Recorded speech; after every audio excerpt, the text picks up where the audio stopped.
Rappelons-nous en 2017, lors du sommet du G20, Emmanuel Macron avait été interrogé au sujet du développement de l'Afrique qui tarde à décoller.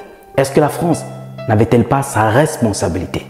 Et comme toujours, il se dédouane de leur responsabilité pour trouver un responsable. Et d'après lui, la responsabilité du sous-développement de l'Afrique, c'était le taux de natalité élevé.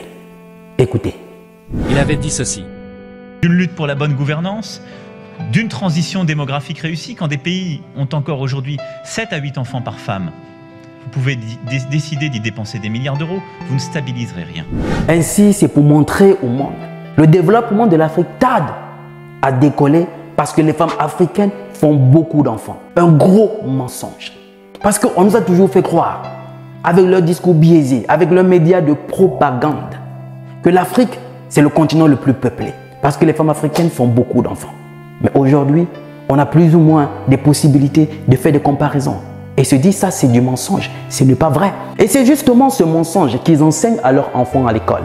Les Africains arrivent chez nous ici parce que chez eux, ils font beaucoup d'enfants. Il y a la pauvreté, il y a la misère. Voilà pourquoi ils viennent ici. Parce que chez eux, ils meurent de faim. Mais ils ne disent pas à leurs enfants à l'école, ils n'enseignent pas à leurs enfants à l'école que si les Africains émigrent chez eux, c'est parce qu'ils arrivent en Afrique, ils créent des guerres, ils pillent, ils tuent, ils incendient. Ils n'enseignent pas ça à leurs enfants. Ils fomentent des coups d'État, ils déstabilisent des gouvernements qui leur tiennent tête. Et ils installent à la tête leurs sous-préfets, qui seront à leur merci et qui vont préserver leurs intérêts. Ils vont davantage les aider à nous piller et nous appauvrir. Et ceux qui vont essayer d'y résister, ils vont croupir en prison. Et pour une liberté, voilà pourquoi ils émigrent chez eux. Non, ils ne diront pas cette vérité à leurs enfants à l'école. Et voilà pourquoi ces jeunes Français vont grandir dans cette naïveté et se dire que si les Africains arrivent chez eux, c'est parce qu'ils meurent de faim. C'est parce qu'en Afrique là-bas, on fait beaucoup d'enfants. Gros mensonge. Heureusement qu'aujourd'hui, rien ne passera plus sans qu'il y ait un élément de réponse. Écoutons comment le ministre burkinabé a recadré Emmanuel Macron. Là aussi, je tiens à lui rappeler que l'Allemagne compte 80 millions d'habitants environ sur une superficie de 347 000 km² face au Congo qui a 95 millions d'habitants sur une superficie de 2 345 000 km². Deuxièmement, la Belgique compte 11 millions d'habitants sur une superficie de 30 000 km² face au Gabon qui a 2,5 millions d'habitants sur une superficie de 267 000 km². Troisièmement, la France compte 68 millions d'habitants sur 672 329 km² face à la Namibie qui compte 2,5 millions d'habitants sur une superficie de 825 000 km².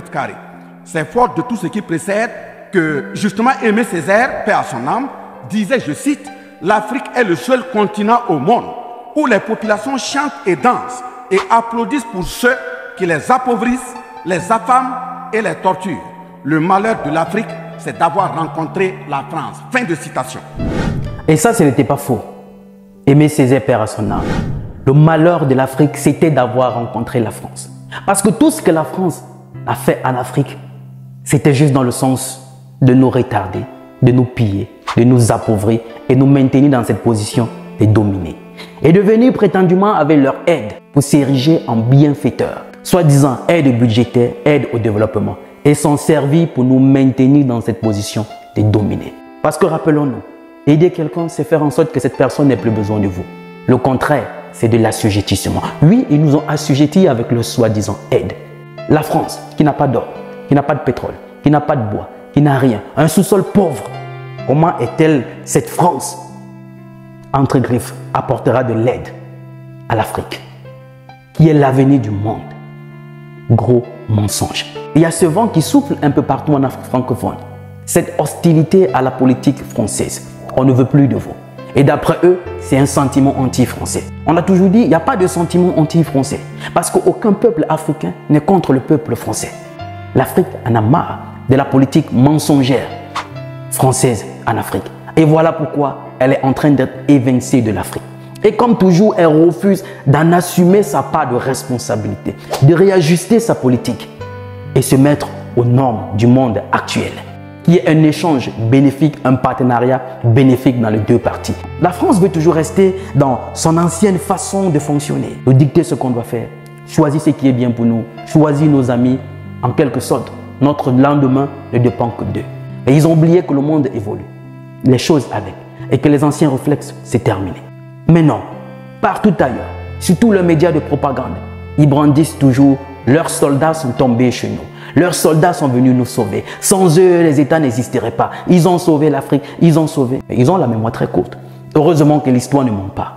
L'histoire est là, les archives sont là. Et on va toujours le leur rappeler que ce que l'Afrique a fait pour la France n'a même pas fait les 1/10 pour l'Afrique. Parler de stabilité, de sécurité et de lutte contre le terrorisme me conduit évidemment à évoquer l'Afrique. Nous n'avons pas en Afrique uniquement, avant tout, et je dirais même comme accent tonique, une approche sécuritaire. Je vais ici être très clair, et j'y reviendrai dans un instant.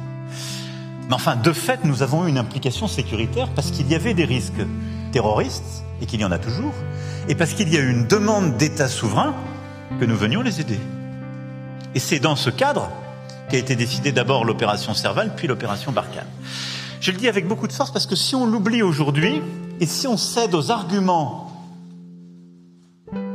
inadmissible de cette alliance baroque des prétendus panafricains avec les néo-impérialistes, on vit chez les fous. La France est intervenue dès 2013 parce que des États nous ont demandé d'intervenir parce qu'ils étaient en train d'être simplement coupés en deux.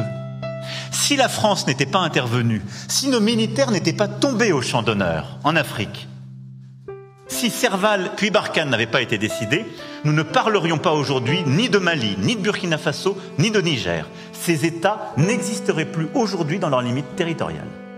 Je peux vous le dire avec certitude. Et donc quand j'entends parfois même des responsables politiques français nous expliquer que Barkhane serait une défaite, je le dis, ne prenez pas les arguments de l'ennemi. Parce qu'à ce moment-là, vous desservez tout le monde. Et vous rendez un drôle d'hommage à nos militaires. Écoutez, d'abord nous sommes au Niger parce qu'à la demande des pays de la région, nous avons été lutter contre le terrorisme. Et quand je vous parle aujourd'hui de cette question, je pense à tous nos soldats qui sont morts au Sahel pour la paix de cette région et pour lutter contre... Et malheureusement, ils pensent à leurs soldats qui sont morts au Sahel. Jamais dans leurs propos, ils ne s'indignent pour les soldats africains qui sont morts. Parce qu'il y a plus de soldats maliens, burkinabés, nigériens, qui sont tombés au Sahel que des soldats français qui sont tombés. Mais pour eux, ça ne compte pas.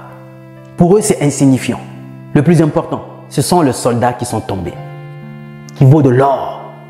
Mais comme a dit le ministre burkinabé, la sagesse africaine, notre culture, ce sens d'hospitalité légendaire qui est incontestable, ne nous donne pas ce droit de faire une différence entre les morts. Un mort, c'est un mort. Peu importe d'où il vient, c'est un mort.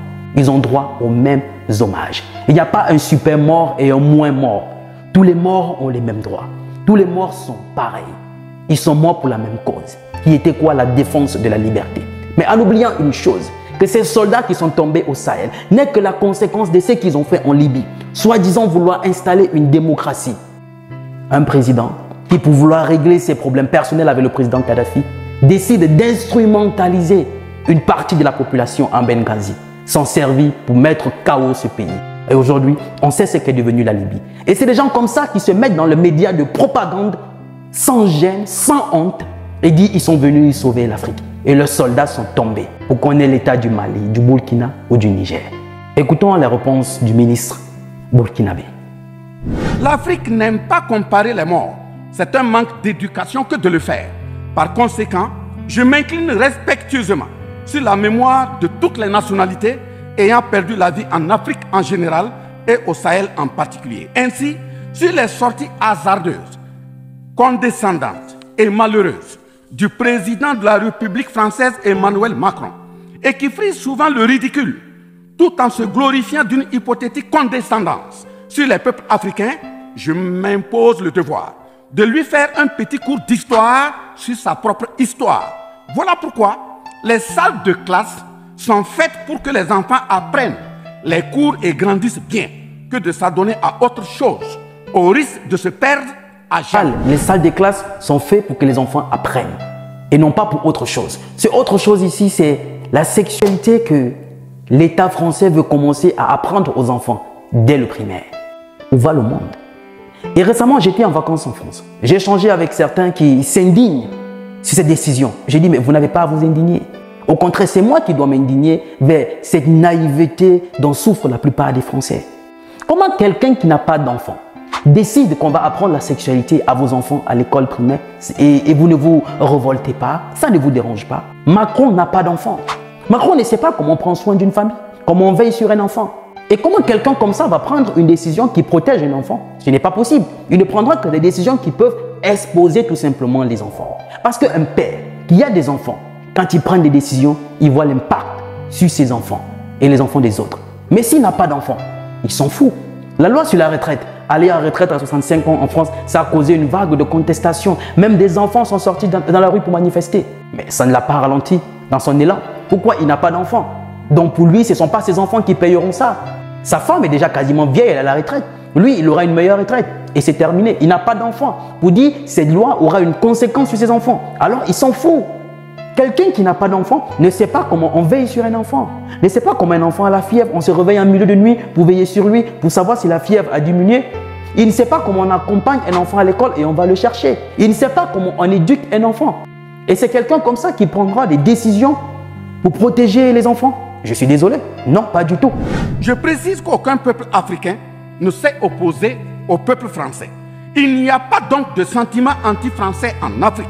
Il n'y en aura jamais du fait de notre légendaire hospitalité et amour du prochain. Il y a que les peuples africains refusent la condescendance, l'arrogance, l'insolence, la suffisance, le paternalisme, le pillage de ses ressources et le crime organisé. En effet, pour votre mémoire, Monsieur Emmanuel Macron, d'abord, je rappelle l'appel à travers la BBC en Angleterre le 14 juin 1940, lancé par votre propre grand-père, le général de Gaulle, à l'endroit de l'Afrique pour venir sauver la France des griffes des nazis. Comme rappel, nous avons 17 000 Maliens morts pendant les 2 guerres mondiales, d'une dette de sang que la France semble avoir occultée. S'ils le veulent, qu'ils aillent dans le livre confère livre de Bakary Kamian, professeur agrégé de l'université Sorbonne. J'ajoute dans ce même document, à la page 344, au tableau 21, les vétérans soudanais des 2 guerres. Il en résume un total du Burkina Faso, du Mali et du Niger à 82 208 combattants qui sont tombés. Et au niveau de l'Afrique occidentale française, il y a eu 154 519 combattants mobilisés, qu'ils se confèrent donc aux sources Henri Léger. Ensuite, le 17 novembre 1986, François Mitterrand, président français d'alors, en réponse au capitaine Thomas Sankara, disait ceci, je cite, « L'Afrique a été pillée. J'ai parlé de matières premières. J'aurais dû parler des hommes. Pendant des siècles, on vous a exploité humainement. On a volé vos hommes, vos femmes, vos enfants. » Ça, c'est François Mitterrand qui le disait. Mais ça n'a pas empêché qu'en complicité avec Blaise Compaoré et le président Houphouët, on puisse ôter la vie à Thomas Sankara. Voilà ce que la France a oublié. Donc, dans leur discours, quand à chaque fois leur président, nos soldats sont tombés là-bas, 12 soldats, 30 soldats, il y a des milliers, des centaines de milliers d'Africains qui sont tombés pour que la France existe. Parce que rappelons-nous quand leur héros, qui est notre bourreau, le général de Gaulle, quand il s'exilait en Angleterre, pour l'appel à la résistance. Il appelait les Africains venir libérer la France. Donc si France existe, c'est parce que l'Afrique s'est levée. L'Afrique a été debout. Nos ancêtres ont été massacrés. Et même le peu qui étaient vivants, qui ont demandé leur dû, ils ont eux aussi été massacrés. Pouvons-nous être aussi lâches que la France? Et c'est cette catégorie de personnes qui doivent se mettre à la tribune des Nations Unies dans leurs médias de propagande pour nous donner des leçons de démocratie, des leçons de morale. Baissez un peu d'un temps. Cette époque est révolue. Le monde ne sera plus jamais comme avant. Parce qu'on a une Afrique aujourd'hui décomplexée. Ce que vous avez fait à nos grands-parents, à nos parents, à nous, la nouvelle génération, vous ne la nous ferez pas. Parce que c'est sous nos yeux qu'on a vu comment vous avez fomenté des coups d'État, déstabilisé des gouvernements. Vous avez installé des marionnettes à la tête des États pour nous appauvrir davantage. Et comme ça ne suffisait pas, c'est avec mépris, arrogance que vous nous parlez. C'est terminé les anciens réflexes. La nouvelle génération a dit plus jamais ça. Laisse-moi ton pouce bleu, mais surtout ton avis en commentaire. Il y a une chose qu'il ne faut jamais oublier. Il n'est jamais trop tard, parce que le rêve n'a pas de date d'expiration. Je suis Roland Campbell, ton frère. Salut!